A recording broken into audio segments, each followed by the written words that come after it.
Welcome back to the channel, it's Dr. Somji. Today we're going to be talking about how to layer ordinary products for people that have pigmentation.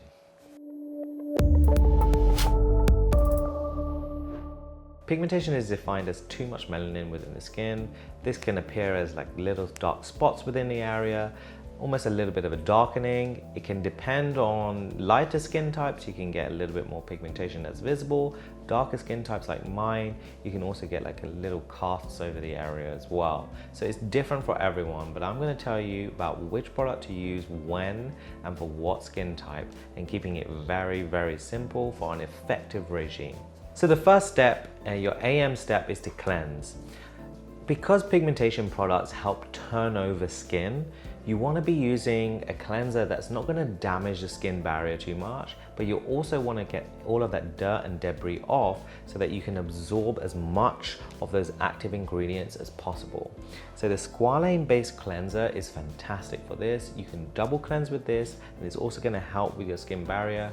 Squalane is great as essentially as an ingredient just for your skin barrier, but also to allow penetration of good active ingredients. So that's what you want to use, both AM and PM. You can use things like a glycolic acid toner after that. Now, here's where I am with glycolic acid and toners in general. I sometimes feel like you don't need toners because things like AHA, BHA, peeling solutions, chemical exfoliants are going to be a lot more effective, and I feel like toners sometimes increase sensitivities.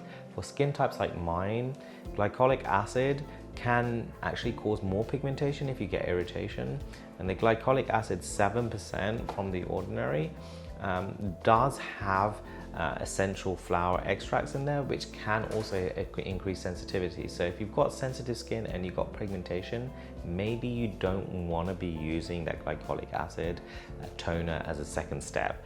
You just need to use a cleanser and you should be absolutely fine. So the next step after cleansing, and also if you're using a toner, is to use an ingredient that's going to help with pigmentation. So you want something called a tyrosinase inhibitor. Tyrosinase is an enzyme that is intimately linked to the production of pigmentation, but also the transport of pigmentation within the skin. So if you block tyrosinase, you're going to block that process, and therefore you're going to get improvement in the appearance of pigmentation within the skin.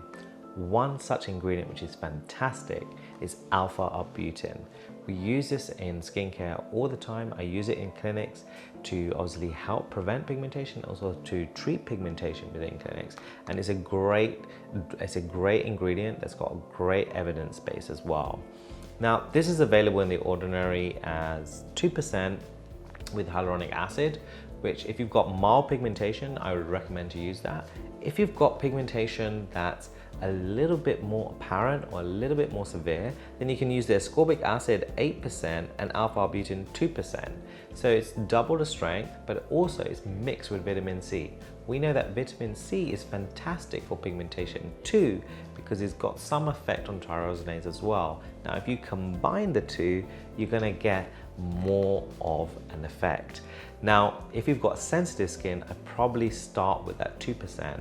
But if you've got skin that's not so sensitive and you only want to rapidly get rid of that pigmentation, you can go up to that 2% mixed with the 8% ascorbic acid. So the next step that you want to use is something that's going to help with the skin barrier, help with reducing sensitivity, because alpha-arbutin and vitamin C mix can cause a little bit of, let's say, sensitivity within the skin.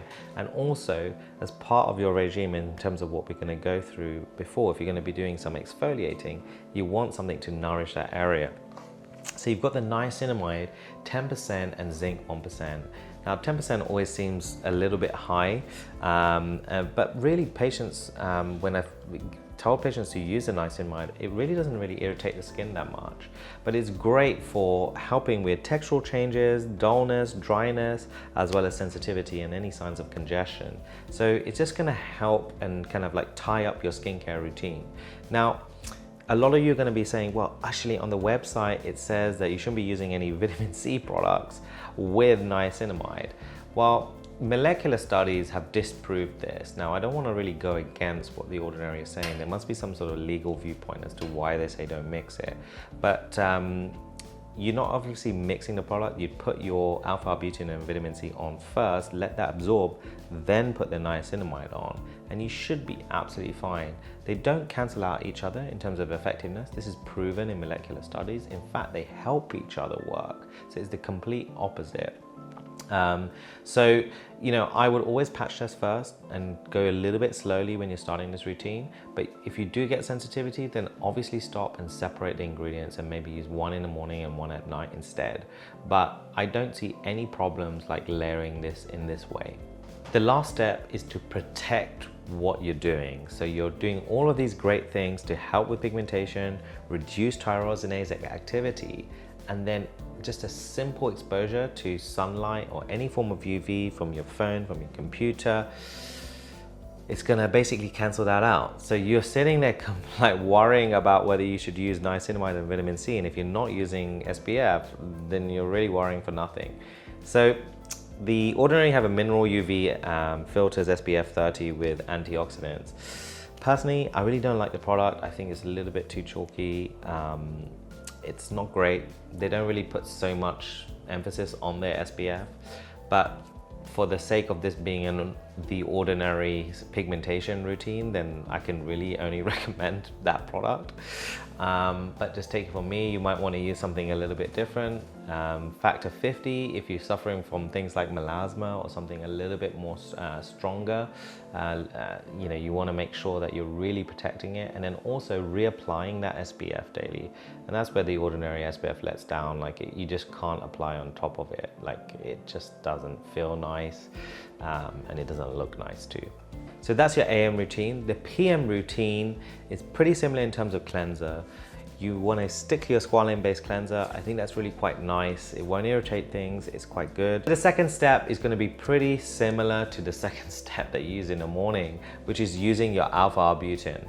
So if you're using the vitamin C with alpha-arbutin in the morning, you may want to purchase another product, like I've mentioned, the alpha-arbutin 2% on its own with hyaluronic acid, and we'll talk about the reason for this a little bit later on. But this is going to continue your exposure just to reduce and dampen those cells that produce pigmentation. So you just want to say, look, just switch off, don't produce any melanin, because we're trying to get rid of it. So the next product that you want to be using is magnesium ascorbyl phosphate 10%.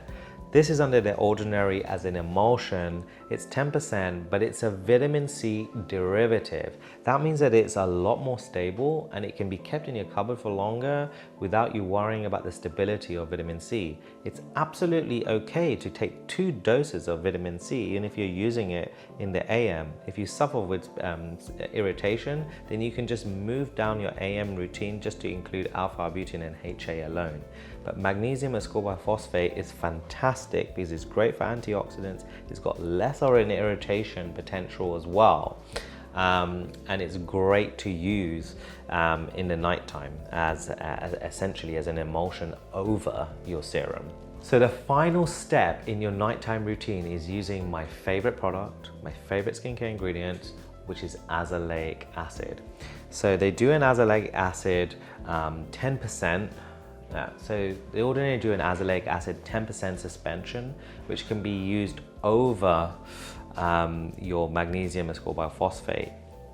And it's fantastic because it improves redness, because if you look at pigmentation, it's got slight reddish tones within there as well. So it'll reduce redness, it'll reduce sensitivity, but it'll also helps with pigmentation.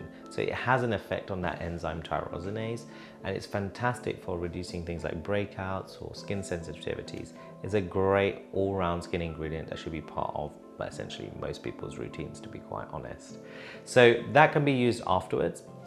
Now, here's where it gets a little bit more complicated, because you want to be doing some form of skin cycling with this, because hey, we're talking about dampening pigmentation, but within this regime we have not really done anything that helps with skin turnover. So you can use this as a starting basis, but if you just wanted to up your effectiveness. If you've been using this regime for like 2-3 weeks or 3-4 weeks and you're seeing improvement in pigmentation, but you want that to move faster, then you need to do two things, and then you need to be sure what to swap out. The first thing that you need to be doing is using a chemical exfoliant. So you can use, in lighter skin type, the AHA BHA peeling solution rather. You can use that 2 to 3 times a week after cleansing. So you want to use 5 drops of the AHA BHA serum, spread evenly around the face, making sure that you only leave it on initially for a few minutes and then slowly progressing to a little bit longer. Then you cleanse that off, and then you continue your routine where you left off. So you might want to put the alpha-arbutin on afterwards. And you want to do that 2 or 3 times a week, because you want to be peeling those layers, especially if your pigmentation is deeper. Especially if you press down on a pigmentation and it doesn't go, that means that the pigmentation is deeper, and you need to be using these exfoliants. So that you can slot in quite nicely within your regime really easily. Always check for conflicts on the Ordinary website in terms of mixing those things, but you can use it directly after the cleanser and then cleanse it off, and then you can continue with your alpha-arbutin and HA. The next ingredient that really you should be looking to use for pigmentation or stubborn pigmentation are retinoids. Now, this is where if you're using a retinoid, I would recommend you'd use it once or twice a week, the squalane-based one, slowly increasing the concentration with time. But if you're going to be using it during your PM routine, you want to make sure that you're not using any forms of vitamin C. You just want to solely be using that, so you can have a night off from things. So on the 1 to 2 nights or even up to 3 nights that you're using a retinol, you don't want to be using your albutin, and you don't want to be using the vitamin C's at night. After using the retinol, you can put on just a little bit more of a moisturizing cream, such as the natural moisturizing fractors, which are fantastic, just to help seal the skin barrier and repair the skin. So you're doing a little bit of skin cycling, and you're going to be exposing your skin to tyrosinase inhibitors in many different ways. So you've got the azelaic acid, you've got the alpha-arbutin, you've got the vitamin C, and you've got the retinol. So you're hitting it in 5 different ways, but not overloading the skin and giving your skin a little bit of a break. I wouldn't recommend using the exfoliants, the AHA BHA serums, on the same day as using the retinols. That could be too much. So you want to apportion a day of the week in terms of what you're doing. So maximum exfoliants you want to be doing, like say once or twice a week. The retinols again once or twice a week, and then the rest of the days you want to be using the routine that we talked about. That's a great routine, layering Ordinary products in the correct ways. Don't worry about some of the conflicts, because like I said, I think it's more of a legal thing rather than a molecular science-based thing. And they're always changing what you can mix and what you can't mix. That's it for me in terms of pigmentation. Hopefully that was useful for you guys. If there's anything else that you want me to shoot, just let me know in the comments below. Don't forget to subscribe, because that's really important. And also click that bell, because you'll know exactly when new videos come out.